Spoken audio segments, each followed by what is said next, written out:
CV avec Pascal CV. Que tous les coquins soient démasqués, jugés. Boulevard. C'est avec notre chroniqueur Frédéric Bérard qui est au bout du fil, avocat, vous le connaissez, chroniqueur, bien sûr, auteur. Salut Fred! Salut Pascal. Écoute, tout d'abord, on doit te féliciter en mon nom et au nom de tous les auditeurs qui aiment ta chronique, Fred, pour ce que j'ai appris dernièrement. Tu es finaliste pour quelque chose d'assez intéressant, merci. Un livre dont tu nous avais parlé ici à Boulevard 102.1, finaliste au prix littéraire du gouverneur général pour ton livre « J'accuse les tortionnaires d'Omar Khadr » que tu as sorti au courant de l'année dernière. Là. Comment tu te sens? Merci. C'est très, très gentil. L'attention est très appréciée. Je me sens, comment je te dirais ça? C'est spécial, hein, parce que c'est... c'est pas un roman d'amour, là. On s'entend, c'est un roman important. Puis là, je comprends ton...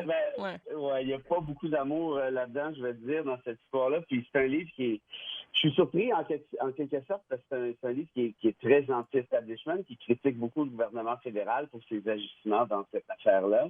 Et de le voir comme finaliste par le Conseil des arts, c'est une reconnaissance qui...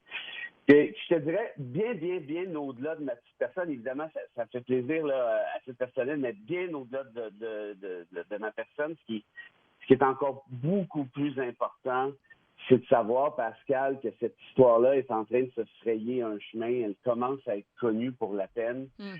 Et ça me fait réellement plaisir parce que j'ai mis 7 ans de ma vie là-dedans. 7 ans, un voyage à Guantanamo, une visite à la prison. Tu n'as pas mené tes recherches là, du fond de Wikipédia. Là.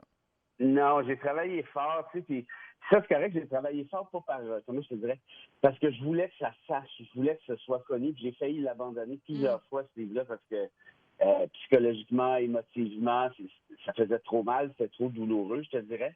Mais là, maintenant que c'est fait, de savoir que enfin, on va en parler davantage, on va s'intéresser davantage à cette machination qui est pour moi une des pires abominations du Canada des 50-60 dernières années. D'un point de vue politico-judiciaire, à mon avis, c'est peut-être la plus grave. Oui. Et puis, voilà.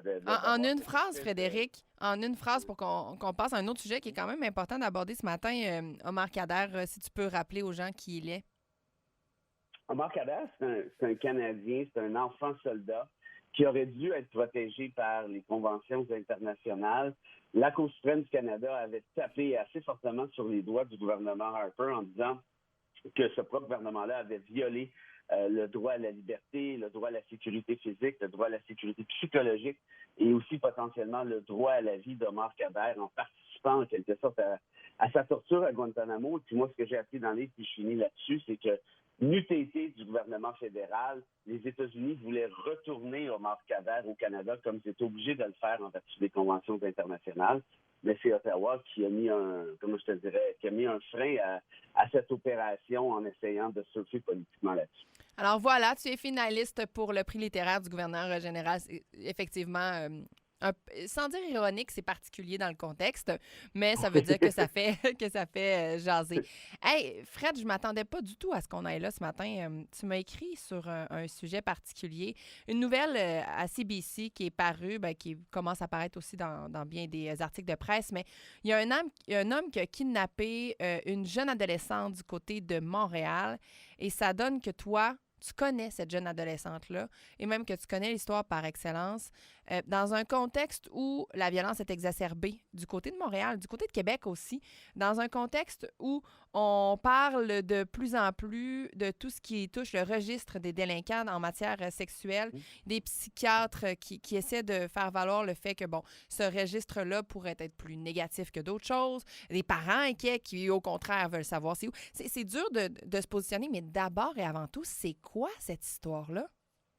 Écoute, c'est assez phénoménal. En tout cas, tu en jugeras, tes auditeurs aussi. Mais écoute, j'étais avec ma fille en juin, je crois. Et puis, on était en train de manger au resto. Tout va bien, c'est le fun et tout. Puis, à un moment donné, elle me dit je viens de vivre quelque chose de très difficile. Puis, la voix se casse. Elle se met à pleurer doucement. Puis, je dis qu'est-ce qui se passe? Vraiment, ça sortait absolument de nulle part. Elle dit, tu connais mon ami X, que que je nommerai pas. Je t'en ai déjà parlé, oui, bon. Et quand je dis que je la nommerai pas, c'est parce que son identité est protégée, évidemment, par le système judiciaire. C'est une excellente chose. Elle dit, écoute, cette fille-là, il y a 3 ans maintenant, se promène à Outremont en plein matin. Il est 11 heures, si je fais pas erreur. Il y a une voiture qui passe, Pascal, noire, banalisée, entre guillemets, avec une espèce de gyrophare, là, un peu de fortune sur le toit. Donc, elle voit ça, elle voit que l'auto s'arrête tout près d'elle parce qu'elle marchait sur le trottoir. Puis là, elle dit, OK, ben, c'est clairement un char de police ou un truc du genre. Et là, il y a quelqu'un qui sort semi-déguisé et qui l'attrape. Qu'est-ce que tu veux dire par semi-déguisé? Ben, j'ai pas le détail. En fait, il n'y avait pas une uniforme complète policier, mais il essayait de donner des apparences de ce qu'on m'a dit. Là. Et donc, l'embarque de force dans le véhicule. Elle pensait qu'elle était en état d'arrestation dans un premier temps. Et elle se disait, qu'est-ce que j'ai fait? Là? Je marchais sur la rue, il n'y a pas de danger. Bon, bref. Et la voiture se met en marche, il se met à rouler en fou. Et là, il commence déjà à lui parler de trucs un peu, disons, particuliers. Et elle comprend très bien que ce n'est pas un policier, qu'elle n'est pas en état d'arrestation, que c'est tout simplement un violeur. Pas plus compliqué que ça. Et un kidnapping, oui, et voilà. Et elle a la vivacité d'esprit de réaliser que la portière n'est pas débarrée. Elle n'est pas barrée, pardon.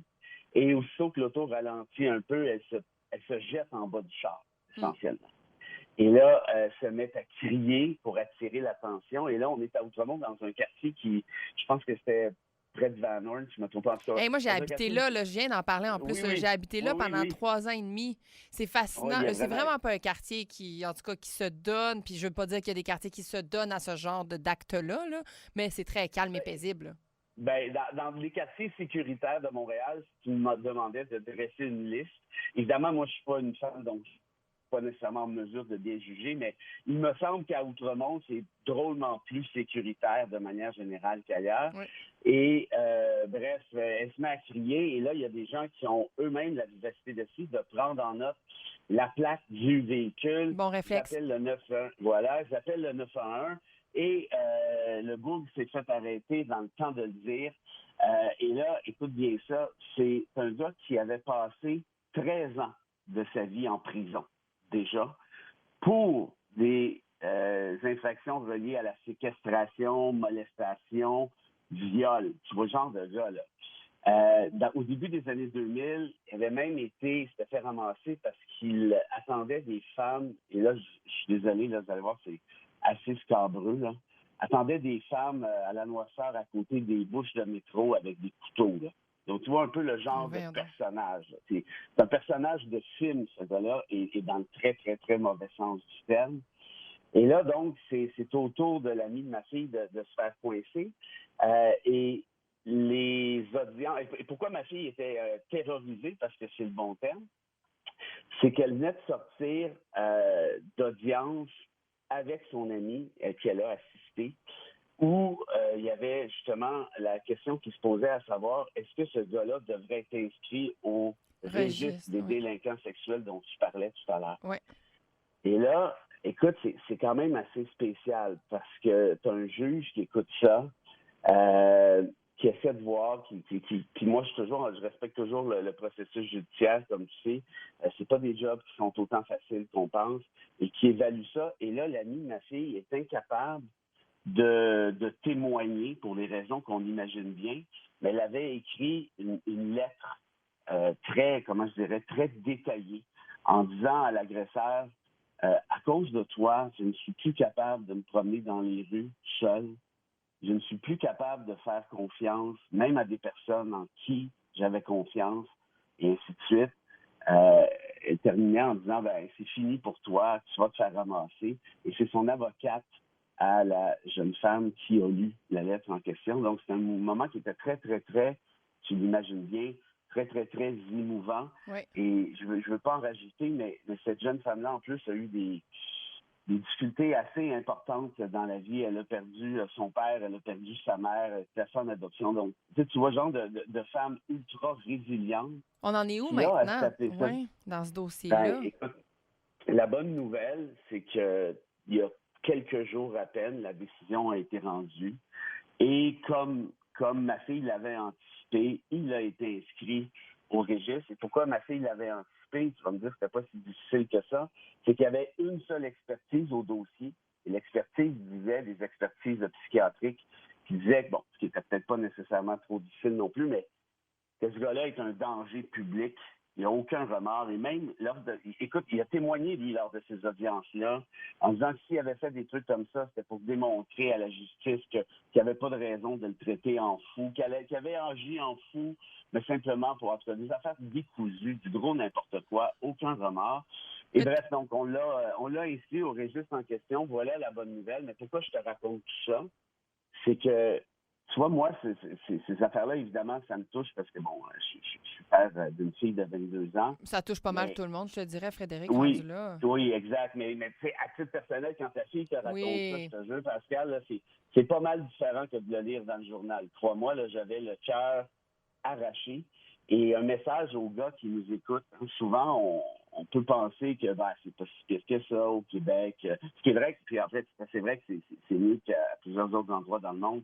Mais reste que la lutte féministe, la lutte à l'égalité homme-femme, ben, elle existe encore, notamment quand on voit des affaires comme ça, on en a la preuve très, très, très marquante qui est indubitable. Ça n'existe pas, ça, des femmes qui attendent des gars près d'une station de métro avec des couteaux pour les violer, mais ça arrive de l'autre côté, par exemple. Et je pense que de ce fait-là, c'est important d'en parler, c'est important de se conscientiser et d'avoir une discussion sociétale là-dessus, à savoir, est-ce qu'on est capable d'en faire plus? Est-ce qu'on est capable de faire mieux? Est-ce qu'on est capable de laisser tomber certains préjugés par rapport à la cause féministe? Je pense que oui. Juste de prendre acte là, quand il arrive une situation comme ça. Moi, je retiens que lorsque la jeune fille a réussi à sortir de la voiture de son agresseur, ben, elle a été capable d'avoir du soutien des gens autour parce qu'ils n'ont pas arrêté de vivre. Et parce qu'ils ont arrêté de vivre puis ils ont donné quand même un moment à ce qui est en train de se passer autour d'eux.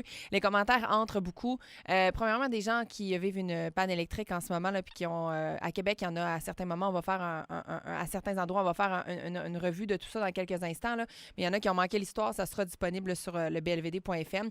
Des gens qui commentent, les agresseurs sexuels devraient avoir une peine au minimum égale des conséquences psychologiques des victimes. Ils ne peuvent pas sortir de prison tant que la personne qui a été victime n'est pas remise de ce traumatisme-là ou bien avancé. Des gens qui parlent aussi de, justement, laisser la victime se sentir en sécurité là, pour la suite des choses d'abord et avant tout.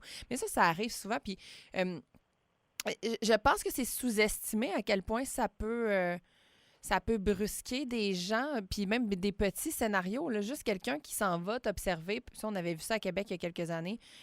T'observer sur ton balcon, là, dans ta fenêtre. Là, tu penses que tu es chez toi, tu es en sécurité. Puis il y a quelqu'un qui se permet ça, bon, pour multiples raisons. Là. Mais là, toi, ton histoire, Frédéric, on s'entend qu'elle est 100 fois pire. Là. Mais je pense qu'effectivement, côté traumatisme, puis pour des jeunes femmes, ben, ça bloque beaucoup pour l'avenir. Être capable de s'en remettre, être capable de marcher seule. Moi, je ferais une question à main levée, 88 971 1021. J'ai pas envie que ça soit nécessairement un sujet genré, mais j'ai fort probablement l'impression de croire que ça sera des femmes qui vont nous répondre pour dire oui, moi, je me sens inconfortable dans de nombreuses situations comparativement aux hommes qui vont nous répondre au 88 971 1021, là, Frédéric. Ben oui, puis tu sais quoi, tant mieux. Puis c'est pour ça que je t'ai proposé ce sujet-là ce matin, par respect pour l'ami de ma fille dans un premier temps, puis par rapport au fait aussi, comme j'expliquais, que ces discussions-là doivent avoir lieu. Il y a eu des progrès au Québec depuis les dernières décennies, là, ça c'est indéniable, mais il en reste encore pas mal à aller chercher et très clairement, ça va passer par la conscientisation, notamment la conscientisation des hommes. Et puis parfois, il y a des gens, évidemment, lui, c'est un violeur, là, on dit ça, là, il est dans une classe à part, mais les micro-agressions dont tu parlais, comme regarder à travers la fenêtre et des trucs comme ça, ce sont des micro-agressions du quotidien. Et justement, de pouvoir en parler, de pouvoir le savoir, ben ça va, je crois, en tout cas, j'espère, permettre de diminuer le fléau. Assurément. Merci beaucoup, Frédéric Bérard, avocat, chroniqueur, auteur, et félicitations encore pour d'être finaliste, en fait, pour le prix littéraire de la gouverneure générale. Et ça, ça sera déterminé sous peu pour ton livre sur Omar Khadr. C'est bien gentil. À bientôt. Bon début de semaine. Bye-bye.